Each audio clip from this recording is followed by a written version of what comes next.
idan har ba ka da miliyan 20 to ya zama maka dole ka tsaya ka ji wannan bidiyon domin zai yi maka matuƙar amfani a ranar da ka same su. A wannan bidiyo zan ba ku bayani dalla-dalla yanda wani da na sani personally na san shi ya narkar da sama da naira miliyan 20 a cikin shekara 2 wanda ita ne farkon miliyan 20 ɗin da ya samu a rayuwar shi. Wannan bawan Allah da nake ba ku labari zuwa ya yi Allah ya buɗa mai ya fita ya je ya samu contract sai shekara 2 yana yi ya samo ‘yan kuɗin shi wajen sama da naira miliyan 20.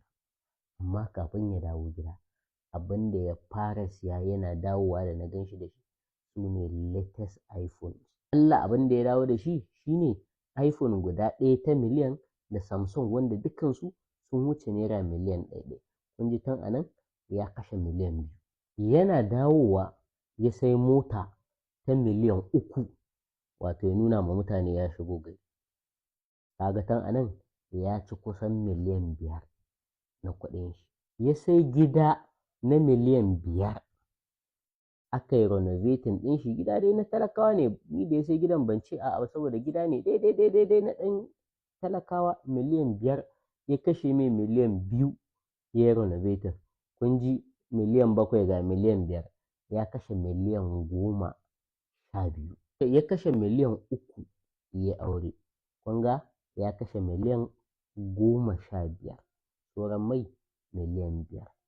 A miliyan 5 ɗin nan lokacin da na fara ganin shi na yi mai magana sai yake ce min ai ya sa miliyan 2 a wani business, sauran kuɗin yana jira ne ya ƙara samun wani business. Amma ku sani bayan nan a nan ya kashe ya kai miliyan 1 zuwa 2 a shaddoji saboda a san da ya samu kuɗin nan ni kaina da naga kayan da yake sawa gezina da hulunan da yake sawa sai da na ce mai to kai wannan ai ko manyan 'yan kasuwan Kano ba wanda zai gaya ma sa kaya. Wannan sauran miliyan 2 da ta rage mai da ita ake runs ana chilling a sa man mota a je can kafin ka ankara. In taƙaice muku kada in ba ku labari mai tsawo, kafin shekara 2 nan su ƙare wallahi wannan mutumin sai da ya sai da gidan nan ya kama gidan haya a cikin kuɗin hayan da ya siya. Da wata shekaran ta zagayo wallahi ba shi da kuɗin da zai biya kuɗin gidan haya. A yanzu bayanin ma da nake muku ba shi da kuɗin da zai iya biyan kuɗin. Wane darasi kuka ɗauka a cikin wannan?